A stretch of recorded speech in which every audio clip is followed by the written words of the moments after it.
കട്ടിലിന്റെ അടിയിലോ? രേണുസുതിക്ക് ഒരു റെസ്റ്റ് ഇല്ല എന്ന് വേണം പറയാൻ. ആഴ്ചയിൽ ഒരു ദിവസമെങ്കിലും പുള്ളിക്കാരെ കുറിച്ചൊരു ടോപ്പിക് ചെയ്യാനുണ്ടാവും. കാരണം ഇത് നമ്മളായിട്ട് ക്രിയേറ്റ് ചെയ്യേണ്ട ആവശ്യമില്ല, പുള്ളിക്കാരി തന്നെ ഇട്ടു തരുന്നൊരു കാര്യമാണ്. രേണുസുതിയുടെ മൂത്ത മോനായ കിച്ചു അവന്റെ യൂട്യൂബ് ചാനലിൽ ഒരു വീഡിയോ പോസ്റ്റ് ചെയ്തിട്ടുണ്ടായിരുന്നു. എഡേ വിത്ത് ഋതപ്പൻ എന്നൊക്കെ പറഞ്ഞ് ഏട്ടനും അനിയനും അവരുടേതായ സമയങ്ങളൊക്കെ ചിലവഴിച്ചുകൊണ്ടുള്ള ഒരു വീഡിയോ അവൻ പോസ്റ്റ് ചെയ്തിട്ടുണ്ടായിരുന്നു. അത് ഏട്ടന്റെ അനിയന്റെയും സ്നേഹവും കാര്യങ്ങളൊക്കെ നമ്മൾ ഒരുപാട് സന്തോഷിപ്പിച്ചൊരു കാര്യം തന്നെയാണ്. പക്ഷെ വേറൊരു കാര്യം കൂടെ അവിടെ നടന്നിട്ടുണ്ട്. അപ്പൊ നമുക്കൊരു വീഡിയോ കണ്ടു നോക്കാം. എന്തോ നീ തപ്പുന്ന? ആരുടെ? അച്ഛന്റെ. എന്തോ ട്രോഫി? പാട്ട് പാടിയ ട്രോഫി. ഒരു ട്രോഫി 10,000 ട്രോഫികളുണ്ടോ? ഫുഡ് കഴിച്ചോ? ആ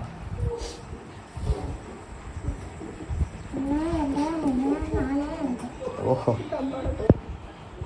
കുഞ്ഞു മനസ്സിൽ കള്ളമില്ല എന്ന് പറയില്ലേ, അതുപോലെ തന്നെയാണ്. അവൻ സത്യങ്ങളും കാര്യങ്ങളും വിളിച്ചു പറഞ്ഞു. കണ്ടല്ലോ, ഊണിലും ഉറക്കത്തിലും എന്റെ സുധിച്ചേട്ടന് വേണ്ടിയിട്ട് അല്ലെങ്കിൽ എന്റെ മക്കൾക്ക് വേണ്ടി ജീവിക്കുന്നു എന്നൊക്കെ പറഞ്ഞ് നടക്കുന്ന ഒരാളാണ് രേണുസുതി എന്ന് പറയുന്നത്. അപ്പൊ സുധിച്ചേട്ടന് ഇത്രയും പ്രഷ്യസ് ആയിട്ടുള്ള ട്രോഫി കാര്യങ്ങളൊക്കെ കട്ടിലിന്റെ അടിയിലാണോ വെക്കുക? സുധിച്ചേട്ടൻ മരിച്ച ദിവസം ആ ഒരു ഷർട്ട് അല്ലെങ്കിൽ ആ ഒരു പാൻറ്റിന്റെ മടക്ക് ഇതുവരെ അഴിച്ചിട്ടില്ല അങ്ങനെയൊക്കെ പറഞ്ഞിട്ട് കഴിഞ്ഞ വീഡിയോസിലൊക്കെ വന്നിട്ടുണ്ടായിരുന്നു. അപ്പൊ എന്തുകൊണ്ടാണ് ഞാൻ സുധിച്ചേട്ടന് കിട്ടിയ ട്രോഫികളെല്ലാം കട്ടിലിന്റെ അടിയിലാണ് വെച്ചിരിക്കുക എന്നുള്ളത് പറഞ്ഞില്ല? ശരിക്കും പറയുകയാണെങ്കിൽ കൊല്ലം സുധിനെ വിറ്റ് ജീവിക്കല്ലേ രേണു ചെയ്തുകൊണ്ടിരിക്കുന്നത്. എന്തൊക്കെ നാടകങ്ങളായിരുന്നു കഴിഞ്ഞ വീഡിയോസിലും കഴിഞ്ഞ ദിവസങ്ങളൊക്കെ കഴിഞ്ഞ മാസങ്ങളായിട്ട് കാട്ടിക്കൊണ്ട് നടക്കുന്നുണ്ടായിരുന്നു. പിന്നെ വീഡിയോ ശ്രദ്ധിച്ച വേറൊരു കാര്യമാണ്, ആ വീട് എന്ന് പറയുന്നത് 2 മക്കൾക്കും രേണുവിനും കൂടെയുള്ള വീടാണ്. പക്ഷേ ആ ഒരു വീഡിയോയില് ആ പഞ്ചായത്തിലുള്ള ആൾക്കാർ മൊത്തം അതിലുണ്ട്. ആ വീടും ആകെ മൊത്തം അലങ്കോലമായിട്ടാണ് കിടക്കുന്നത്. അത് സ്വാഭാവികം, ശരി പോട്ടെ, അവിടെ ഷൂട്ടും കാര്യങ്ങളൊക്കെ ആയതുകൊണ്ട് ബിസി ആവാമെന്ന് വിചാരിക്കാം. അവിടെയുള്ള ആൾക്കാർ തന്നെ കിച്ചുവിനെ ട്രീറ്റ് ചെയ്യുന്ന വിധം, അവിടെ ആ ഒരു കുട്ടീനെ, മുതിർന്നൊരു കുട്ടിയാണ്, അപ്പോൾ അവന് ആ വീട്ടിലേക്ക് കയറി വരുമ്പോൾ നല്ല രീതിക്ക് സ്വീകരിക്കണമായിരുന്നു. അതും കാണുന്നില്ല, അവനൊരു മൈൻഡ് പോലും ചെയ്യുന്നില്ല. അവൻ ഒരു ഗസ്റ്റിനെ പോലെയാണ് സ്വന്തം വീട്ടിലേക്ക് കയറി വരുന്നത്. ഇത് എനിക്ക് മാത്രം തോന്നിയതാണ്, നിങ്ങൾക്കും തോന്നിയിട്ടുണ്ടോ? ഇക്കാരുടെ ഫ്രണ്ടിൽ വന്നിട്ട് എനിക്ക് 2 മക്കളാണ്, എൻ്റെ മൂത്ത മോനാണ് കിച്ചു എന്ന് പറയുന്നതിലല്ല കാര്യം. ആ ഒരു കുട്ടിക്ക് ആ ഒരു സ്ഥാനം കൊടുക്കണം. വെറുതെ വായും കൊണ്ട് പറയാൻ എല്ലാവർക്കും പറ്റുന്നതാണ്, നിങ്ങൾ അത് തെളിയിച്ച് കാണിക്കണം.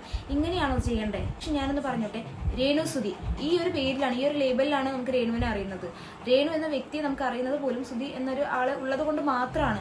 പക്ഷെ അങ്ങേരെ വിറ്റ് കാശ് ഉണ്ടാക്കരുത്, അല്ലെങ്കിൽ അങ്ങേരെ മറന്ന് കളിക്കരുത്, അത്രേ പറയാനുള്ളൂ.